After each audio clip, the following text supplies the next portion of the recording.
as we enter the second month of Russia's war on Ukraine. Nearly 4 million people have been forced to leave their homes, many of them traveling west to Poland. And that's where we find ABC News national correspondent Mireya Villarreal, who's on the ground in Warsaw now. Mireya, let's talk about the fact that fewer refugees have actually been crossing the border now in recent days. You've reported on that. Can we talk about the reason behind this drop-off?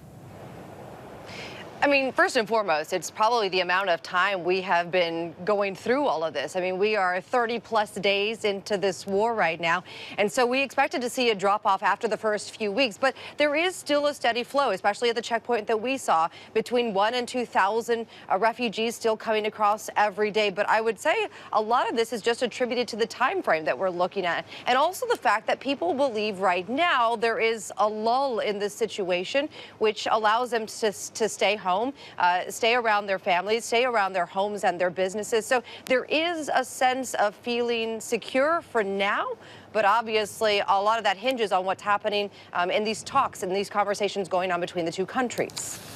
So it's interesting to follow the public support in Europe for taking in Ukrainian refugees. Apparently, it's very high, according to this FiveThirtyEight poll that we were reading. A lot of refugees continuing beyond Poland's border now.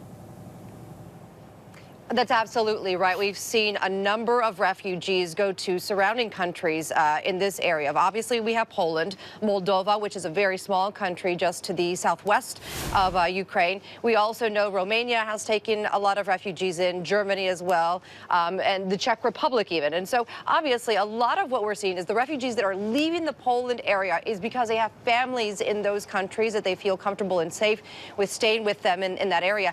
You know, for the people that we've spoken to here in Poland, the reason why they're staying here is because there is a hope that this will not last very long and that their time here in Poland will be short-lived. There is a feeling that maybe they'll be able to go home sooner than later, but again, they're watching these talks very closely right now. And we've been reporting, too, on Ukrainians now trying to reach the U.S. They've generally flown to Mexico. Why has that been the process, Mireya? You know, the crazy thing is, about a month and a half ago, I was on the southern border of the United States in Texas, and we actually saw a couple of Russians there as well already coming across. So far, in the last 3 to 4 months, there have been roughly 1,300 Ukrainians that have been picked up by Customs and Border Protection. A lot of what they are saying and a lot of what we are hearing from our contacts is they believe that it is easier for them to get a visa in Mexico. So if they have to stay for an extended period of time, they might be able to work there while they are there. They feel like right now their best bet to getting into the United States may be through the southern border. And again, a lot of that has to do with what we've seen at the southern border over the last 3 to 4 years. So a very unique situation going on there right now, Kira. Indeed. Also, you know, you've talked a lot about the high number of refugees. We've all talked about this, the women, the children, since so many men stayed behind to fight. They had to stay behind to fight. What have you seen in Warsaw since you've been there? And are women and children able to stay in contact with family members in Ukraine, especially husbands, dads?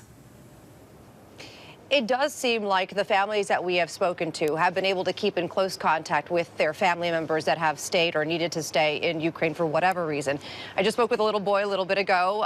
He shared with me that his father is in Ukraine fighting for his country, and he speaks with him every day. And he is thankful to be able to have that relationship and to feel comforted by the fact that his father is defending his country, but at the same time, he is still safe right now. So we heard that from a lot of families saying that they are thankful that they still have that line of communication open. Social media is huge right now.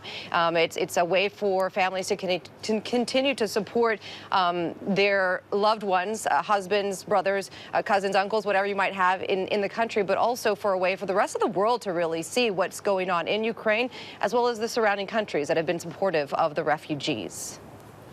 Our ABC News national correspondent, Mireya Villarreal, for us there in Warsaw. Mireya, thank you so much. Hi, everyone. George Stephanopoulos here. Thanks for checking out the ABC News YouTube channel. If you'd like to get more videos, show highlights, and watch live event coverage, click on the right over here to subscribe to our channel. And don't forget to download the ABC News app for breaking news alerts. Thanks for watching.